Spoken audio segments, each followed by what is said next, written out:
I'm sure all my regular viewers and subscribers know that I'm no fan of GB News because ever since what they did to Lawrence Fox, Calvin Robinson and Dan Wootton, that channel and some of its presenters have shown themselves to be what Lawrence Fox labelled them, and that is faux patriots.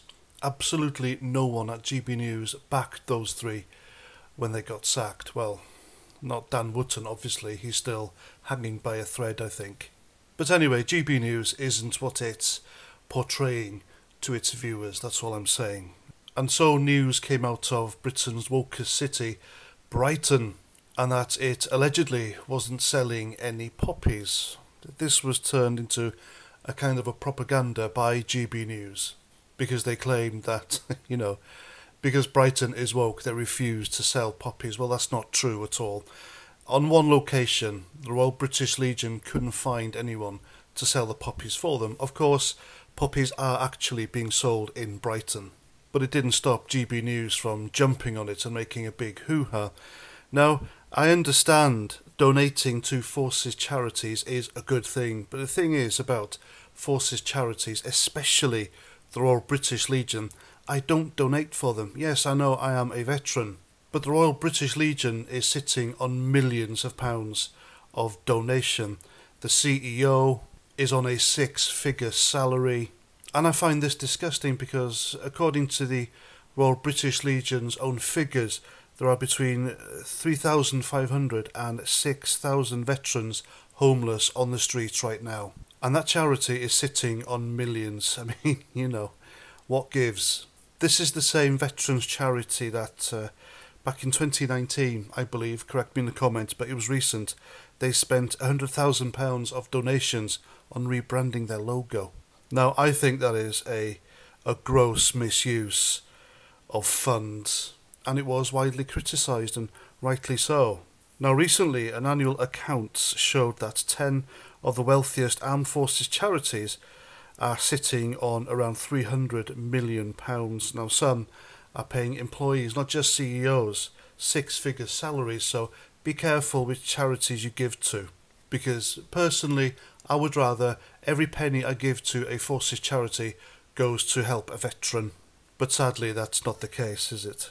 So anyway, Patrick Christis, the GB News presenter, he jumped on this, popped down to Brighton, and using GoFundMe, he raised over £150,000 for veterans, and that's quite commendable, it's a good thing. However, using GoFundMe, they take 3% of that, and that's £4,590 just to that GoFundMe page. And I think that was wrong and a massive miscalculation by GB News to use a for-profit organisation like GoFundMe to funnel the monies rather than raise it directly. Now, Nigel Farage, another GB News host, you know who he is. There's no introduction, does he? He invited the Royal British Legion to come and collect this money, but they refused, and apparently they refused because it was GB News and Nigel Farage, and that's disgusting on their behalf. Now, I can't think of another politician in this country who is more pro-British Armed Forces than Nigel Farage. He's not an evil man. He doesn't spew hatred and promote violence against anyone, so, what's the problem? Surely any armed forces charity worth their salt who had conviction in what they were doing would be proud to pop onto Nigel Farage's show, promote their charity, and take that huge cheque to help out the people desperately in need, but they didn't. Which tells me the Royal British Legion is in this for the money and for the politics. Another reason not to give to them. Now, I made a video slagging off the Royal British Legion on my previous channel. That video had a couple of 100,000 views, it went viral, and that was after I popped into my local branch for help, and I was treated with utter disdain and contempt by this female member of staff who clearly hadn't served, who quickly wrote down a few emails and addresses for me and then sent me on my way without a second thought. It was like I didn't exist or I was an inconvenience. I knew then something was up with that charity, so I dug around, found a few things, made that video, and I was proven right. So in conclusion, there's a few things in this video. GB News jumping on a half-truth, using a for-profit GoFundMe organisation to raise money, to give it to an ungrateful Forces charity, the Royal British Legion, so they can pay their staff six-figure salaries and sit on rest of the money making interest.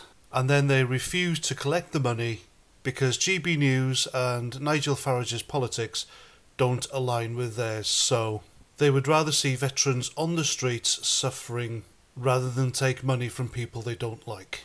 I mean, the whole thing stinks, doesn't it? To high heaven.